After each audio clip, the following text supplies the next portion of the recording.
Oh, thank you, Holy Spirit. You are worthy to be praised. Can we have a short of prayer before we move on? Father, in the mighty name of Jesus, Daddy, we pray you move with us in this season. We thank you for how far you have gone with us. We thank you for what you are doing among us. We believe in you, O Lord. We trust in you now. We love you, Jesus. Thank you for all you have done for us and all you are doing and all you will do. Thank you, Holy Spirit. In Jesus' name, we pray. I welcome you once again. And I pray the grace of the Lord will continue to be with you. And as it has been the burden of my prayer for we, most especially the youth of this season, that the highest of our understanding be enlightened, so that we can know the path through which the eternity has set in place for us to follow.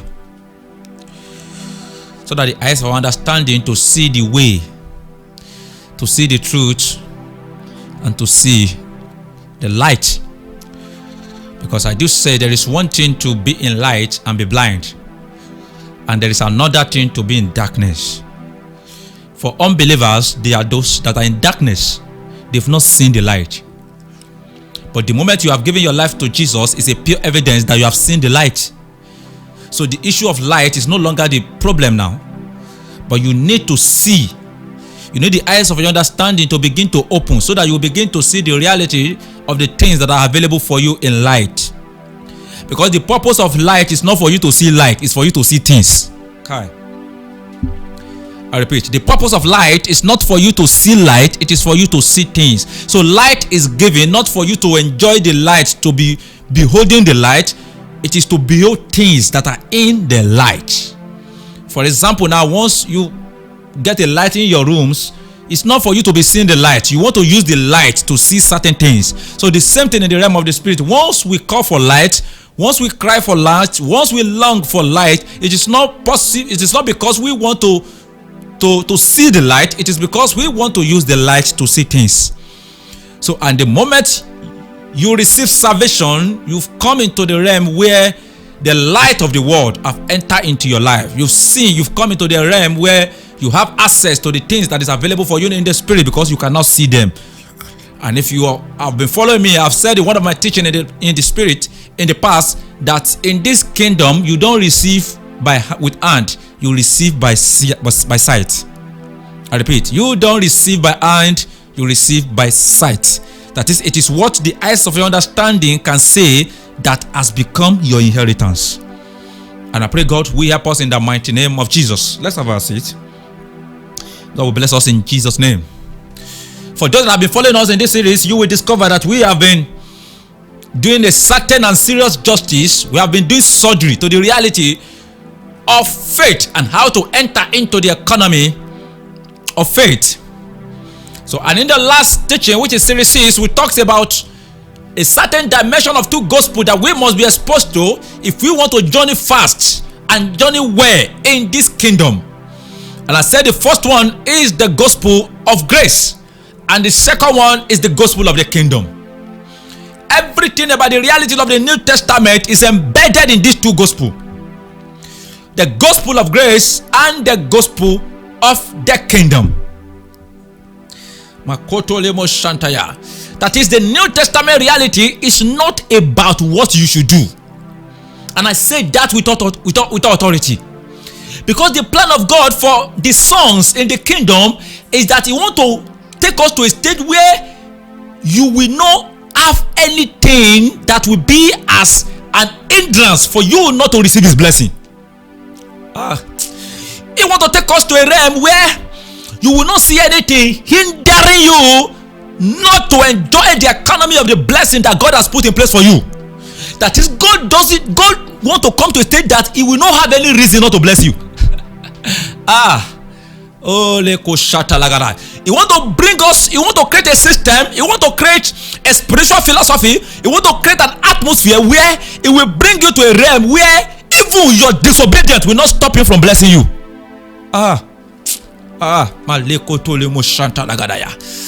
Because He has begun to show His dimension of His love while you are yet a sinner. So He wants to bring us to a stage where He will expose brings us to the revelation of his love, and the revelation of his grace, and the revelation of his fellowship.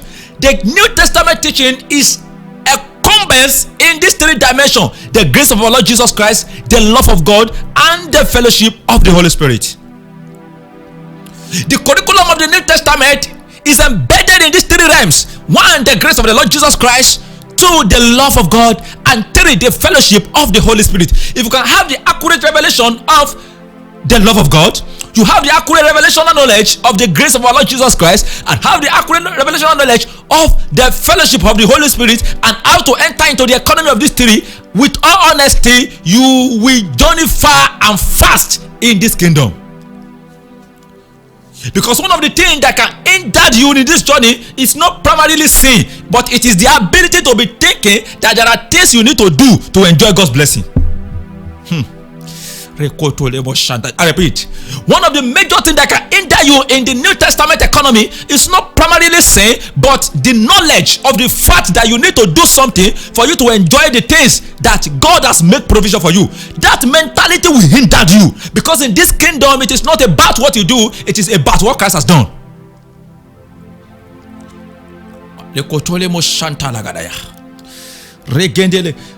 That is, the plan of God is that he wants to bring you to a stage of knowledge where you will begin, where you will believe that there is nothing you can do that can stop him from blessing you. He wants to bring you to a stage where you will have that belief, where you will come to that awareness, where you will have that spiritual understanding that there is nothing you will do that can stop God from blessing you, and there is nothing you can do that can make him to bless you. That is, you receive the blessing of the New Testament simply because of what Christ has done, not because of what you should do. Somebody is telling me that, oh, okay, I need to do this thing to get something from God. I say, I have not finished enjoying what Christ has done. I've not finished enjoying the dimension of the blessing that Christ has paid for, and you are not asking me to now pay another price to enjoy the provision that God has made for me.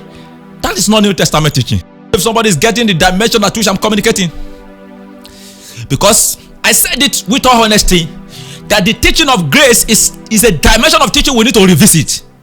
Truly, the devil hijack it at a certain time and begin to raise some certain believers, a certain preacher in the body of Christ, and they begin to take it into extreme. But because the gospel of grace has been misunderstood, has been mistaught, that doesn't mean we should abandon it and reject everything about that reality. But the fact remains that Christianity is not religion. And the moment we begin to teach it as something we need to do, we begin to teach it that we need to fast and pray to enter into the economy of power, we are taking the body of Christ back to the Old Testament, and that is not the reality of the New Testament. That's not the reality. That is not the reality. The plan of God is that he wants to bring us to the realm of revelation and knowledge, where we believe and know that there is nothing you will do, there is nothing you will do that can stop God from blessing you. That is, there is nothing bad you will do that can stop God from blessing you, and there is nothing good you will do that can make God to bless you. I repeat, he wants to bring you to a stage of revelation and understanding where you will come to the awareness that there is nothing bad you will do that can make God not to bless you, and there is nothing good you will do that can make him to bless you. It chooses to bless you because of his love. One, it chooses to bless you because Christ has paid the price for the dimension of blessing that has been available for you. That was what he said in the book of Ephesians chapter 1. He said, Christ has blessed us with every spiritual blessing. Not he will bless us, he has blessed us with every spiritual blessing. So the spiritual blessing you are telling me to fast and pray to get, the power dimension you are telling me to fast and pray before I can get it, the wisdom dimension you are telling me to fast 21 days before I can get into that realm, the scripture, God is telling me that Christ has paid the price, that he has blessed me already with every spiritual blessing. So the grace opened the eyes of our understanding to what God has done. And in this kingdom, because you may begin to ask, if this is reality, why am I not enjoying this dimension of blessing? Let me show you a scripture. Ephesians chapter 3 verses 19. Just pay attention to this scripture. Ephesians 3:19. And to know the love of Christ, which pass all understanding. Underline that statement. It said to know the love of Christ, which pass all understanding, that ye might be filled with all fullness of God.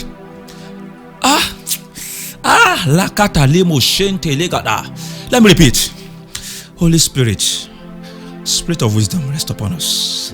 And to know the love of Christ, which pass all understanding, that ye might be filled with the fullness of God. That is, underline the word know. To know the love of God.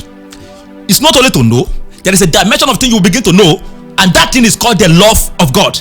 And the moment you begin to come into this dimension of knowledge, something will begin to happen to you. It says you might be filled. So the reason why you are filled is because you know.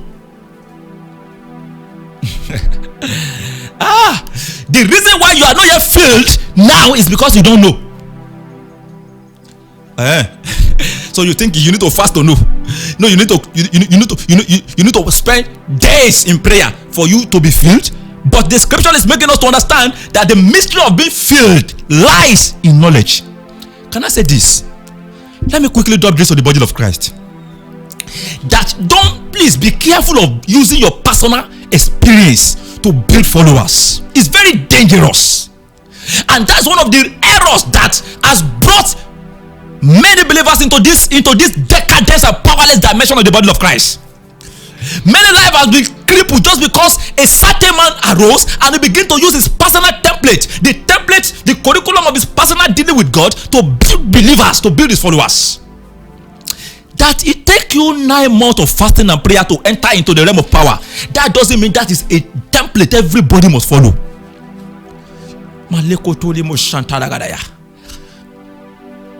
That you are using manual to enter to achieve a result, that doesn't mean everybody must follow that manual. You are following manual method because you lack knowledge. When you have knowledge, you enter into the realm of automatic. It's just like technology. Technology is a pure reality that we can use to explain the things of the spirit. There are some technology that you will need to push and start. There are some technology that you will need to sweat before you can get them works, because they are manual in nature, they are manual in design. There are generators that they are manual in design, but there are generators that they are mechanical, they are technologically designed. They are you can put them to work just by remote, by pressing a certain buttons. And somebody who is using an automatic, pressing a certain button effortlessly, you will not begin to think it's not paying some certain price. Can I say you are only paying price of ignorance? The person that is using remote has paid a certain price of knowledge. When you sit down and pay the price of knowledge, you will not need to pay some certain price of sacrifice that many people are paying, thinking that is the yardstick to enter into the economy of the supernatural in the body of Christ. Am I saying fasting is not good? I hear in my spirit that somebody is saying, but the Bible says, this goeth not out except by fasting and prayer. When Jesus said, this goeth not out except by fasting and prayer, go back to the Isaiah 58 and see the kind of fasting that Jesus is talking about. You think he's talking about fasting food? I pity ignorance. Go to the book of Isaiah 58 and see the dimension of fasting that Jesus is talking about. He says, is it not the fasting that you have chosen? Lose your press, feed the poor. That is fasting in the realm of the spirit. Can I say this? You pack food in the cupboard and you say you are fasting, and somebody is giving his food free out. That person has fasted more than you, even though he ate in the morning. Isaiah 58, is it not the kind of fasting I've chosen? He said you lose your press in your mind. You are keeping malice and you claim you are fasting. That is religious stupidity in the New Testament. So when the scripture says fast, please pay attention and don't get me wrong. I'm not saying fasting food is not a New Testament doctrine. You need to fast. You can fast food. It has a medical advantage. Yeah, fasting food has medical advantage. But don't come and tell me that you need to fast food to receive something from God. That is a pure heretic doctrine in the body of Christ. That it works for you, that doesn't mean it is right. That is the things that we want us to correct. Don't establish manual method in the New Testament. The New Testament is operated with spiritual automatic. There are dimensions of automatic things that have been put in place. You just need to understand the button to press and enter into that economy. He says, you know, this fasting that I've chosen, lose the poor, lose your press, set the captive free. He said, feed the poor. He said, clothe the naked people. That is what is fast. That is what it means to fast in the New Testament. I repeat, that is what it means to fast. And we see that dimension of fasting in Acts chapters 4-5. He said they give those that are rich, they give everything to those who are not rich, and everybody having things in common. And the next verse, the Bible said the power of the Lord rests upon them all. So when Jesus said, this goeth not out except by fasting and prayer, please go and study the meaning of what it means to fast according to kingdom dimension. Don't use your personal dealings as a template to the body of Christ. In the New Testament, knowledge is the mystery of entering into the economy of the reality that God has put in place for us. 2 Peter chapter 1 verses 2. He said, Christ has blessed us. Please, can somebody open the Bible to this? Holy Spirit, Maleko Shantaya. Regedele mokotole mo shantalagada. 2 Peter chapter 1 verses 3. He said, grace and peace be multiplied. Verses 2 now. Grace and peace be multiplied unto you through the knowledge of God. This verse 3 shocked my spirit. According as his divine power has given us unto us all things pertaining to life and godliness. Please pay attention. Is this place not in your scripture? He said the divine power has given us all things pertaining to life, material thing, godliness, spiritual thing. Because those are the two dimensions of life that govern every believers: the material thing and the material life and the spiritual life. So the material life governs the material thing you need to survive on this earth. Then the spiritual life governs the spiritual thing you need to survive in the realm of the spirit. So when we talk about spiritual power, we talk about spiritual wisdom, those are godliness. We talk about material thing, blessing, wealth, money, cars, those are things that pertain to life. And the scripture that say God has given us everything pertaining to life and godliness. Then he asked further, he said, through what? Knowledge. Simple, true knowledge. That is the dimension of the knowledge of the revelation of Christ that you can capture, determines the dimension of the economy of grace that will begin to find expression in your life. True knowledge. True knowledge. If you can pay attention to knowledge in the New Testament, not just anyhow knowledge, knowledge of the love of God. 1, knowledge of the grace of our Lord Jesus Christ. 2, and knowledge of the fellowship of the Holy Spirit. The grace of our Lord Jesus Christ, the love of God, and the sweet fellowship of the Holy Spirit be with us now and forever. This is the summary of prayer point in the whole New Testament. That's the summary. Ephesians chapter 3. He says, so that you come to the knowledge of the love of Christ, so that you can be filled. 3:19. That statement shocked me. So the secret of being filled is when you come into the knowledge. So each time you say the disciple and say they were filled, it's a sign that they have come into a dimension of the knowledge of the love of God. So grace focuses on knowledge. That is knowledge of what Christ has done, knowledge of the position of God for you. That is God, his plan is that he want to bring you to a stage whereby your wrongdoing will not stop him from blessing you, and your right doing cannot make him to bless you. It is the right doing of Christ that brought the dimension of blessing we are enjoying. That is it. So that devil will not have any excuse to hinder you from this dimension of blessing. So it is not about what you need to do, it is about what you need to know.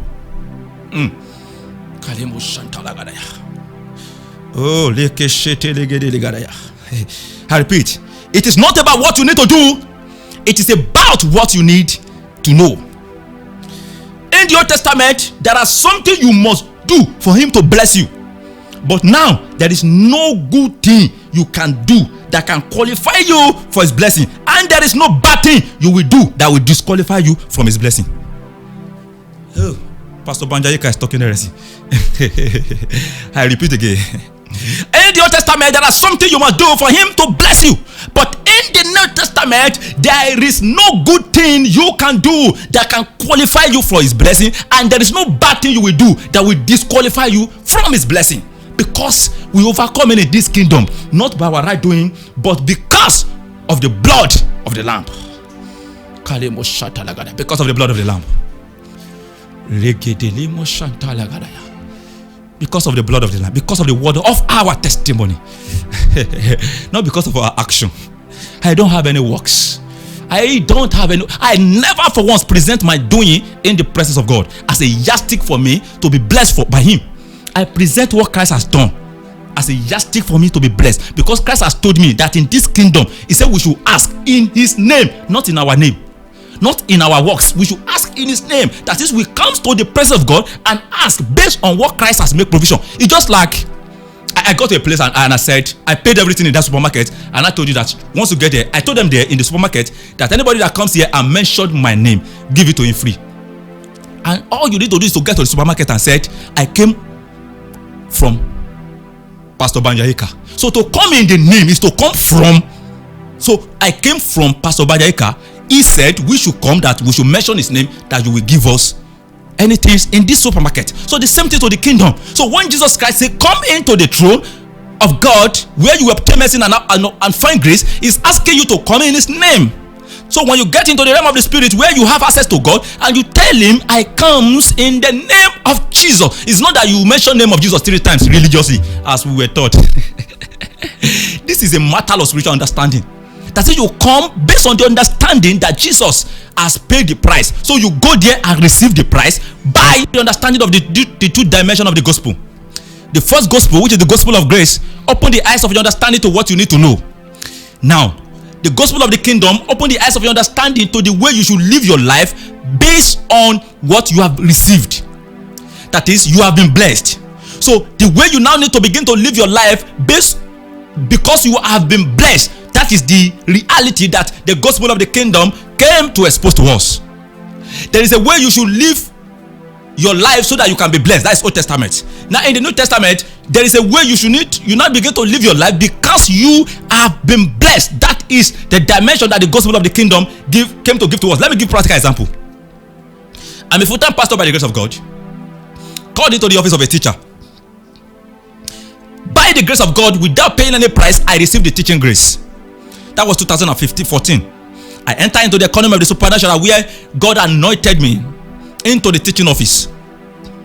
And so the teaching gift was upon me. The spirit of wisdom and revelation was upon me beginning from 2014. Do you know what I now want to do? Because I don't have the understanding of the way I should now live my life, because I have been blessed, I enter into the circular. I started hustling, looking for money. For good 5 years, I was frustrated. I was frustrated because I don't know how to live my life because I have been blessed. Now, I have been gifted. I have been anointed into the office of a teacher by grace. And all I need to do is to now live for him as a full-time pastor. I don't know. And because I failed to know the kind of life I should live, I enter into frustration. And that's one of the problems of many in the body of Christ. Many people doesn't know how to live their life because they have been blessed. So they are looking for how to live their life so that they can be blessed. Your life is wired in the area where you have been graced. So for good 5 years, I was frustrated in the circular feed. When I enter into the economy of full time, I discovered that this is the way I should live my life because I have been blessed. I must confess to you, I say this with all honesty. What I lost for 5 years, I got it in 6 months. I'm saying this with authority. The financial blessings that I lost, that I was pursuing, within 6 months, I enter into that realm. Not because I pay tithe, not because I sow any seed, but simply because I was living by the grace of God upon my life. So I have understood how to live my life because I have been blessed. And when I begin to live in that life with all honesty, I enter into peace, I enter into rest, I enter into the economy of different dimension of more grace. By knowledge, I enter into the economy of the blessing available for me that Christ has paid for. Then by the message of the kingdom, I enter into the economy of the way I should live my life because I have been blessed. If the grace to overcome fornication is upon you, there should be a way you should live your life after you have received the grace. So study the dimension of the grace that is at work in you. Don't please take away struggle. There is no struggle life in the New Testament. No. I said it with authority. There is no struggle life in the New Testament. You see that when you force yourself to do what you are not graced to do, no matter the price and sacrifice, there can't be any benefit and reward that will follow it in the kingdom. Because the kingdom is not functioned by a works and reward. It is functioned by grace. It's functioned by grace. It is what you have been given the grace to do that you do that God pay you reward for. Not you do something so that you can get reward. So study the area of the dimension of grace that is at work in you. And if you wish to enter into the economy of certain grace, please study how to get it. It is by knowledge. It is by knowledge. It is by knowledge in this kingdom. It gives grace to the humble. It doesn't give grace to the righteous. It didn't give grace to the holy people. It gives grace to the humble. Grace work most in your weakness. So God, the grace is looking for the unrighteous, because that's your weakness. It's looking for fornicators. That is your weakness, because the grace of God work most in that area. Because so that when that grace begins to function in your life, you will know that you don't qualify for this thing. It's looking for the handicap. It's looking for those who are crippled spiritually. It's looking for those who have weakness, not those who have strength. So God is not blessing you because of the area of your strength. He's blessing you because of the area of your weakness. When it comes to the issue of the dimension of the grace upon my life now, I should be the least to enter into that dimension. There is enough weakness in my life that shouldn't qualify me to enter into the economy of teaching grace. There are enough weakness. Enough weakness. If I should start mentioning them. Enough weakness. Enough weakness in my life that shouldn't qualify me to enter into the economy of a teaching grace. Enough weakness. But when that dimension of the grace comes, I know within myself that this is not my self-effort. This is not the product of what I do. It's a product of predestination. It's a product of calling. It's a product of election. It's a product of His glory at works in my life that I didn't pay the price to get. The quotient elimanda. So there are two dimensions of things I'm trying to explain and expatiate now. One, the gospel of the grace that is covered by knowledge. The gospel of the kingdom that is governed by sacrifice. The sacrifice here is not because you want to get something, because you have been blessed. There are things you need to deny yourself from so that you can focus in the life of the grace at work in you. So the sacrifice I did was that I was working in the circular. I was an estate surveyor in the land of Abuja. I had my certificate. Then I sacrificed them because of the grace at work in my life. I saw a teaching grace in my life. I sacrificed it and enter into full-time. That's all. That's the sacrifice. So the sacrifice was not because I should be blessed. It is because I have been blessed. And I need to live for the thing I have been blessed for. If God has blessed you with cutlass, it means He wants you to be a farmer. So if you now begin to be a teacher, that is disalignment.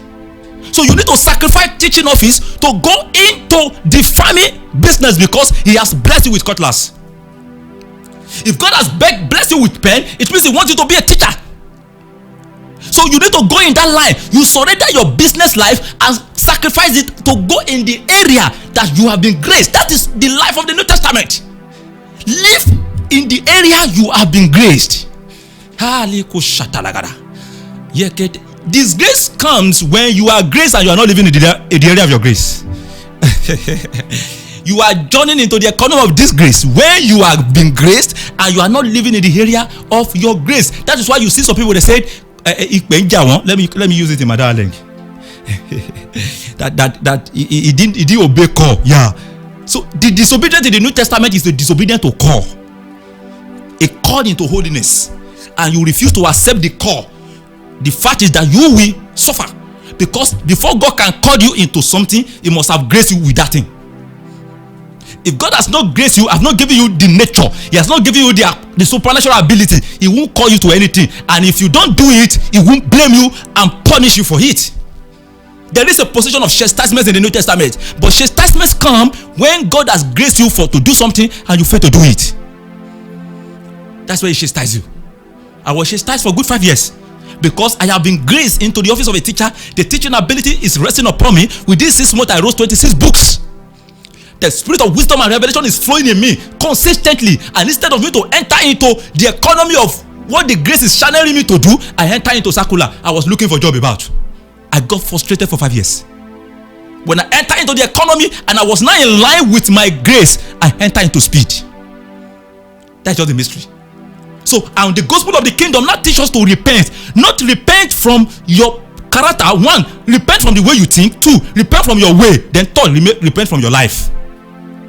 That is, change the way you think, change the way you are going, and change the way you live. That's all. Number one, change the way you think. Two, change the way you are going. You are going somewhere. Repent. Sacrifice that journey. Sacrifice that your plan. Sacrifice that your ambition. And discover the grace of God upon your life. And decided to live for Christ with that grace. This is how to live in the kingdom.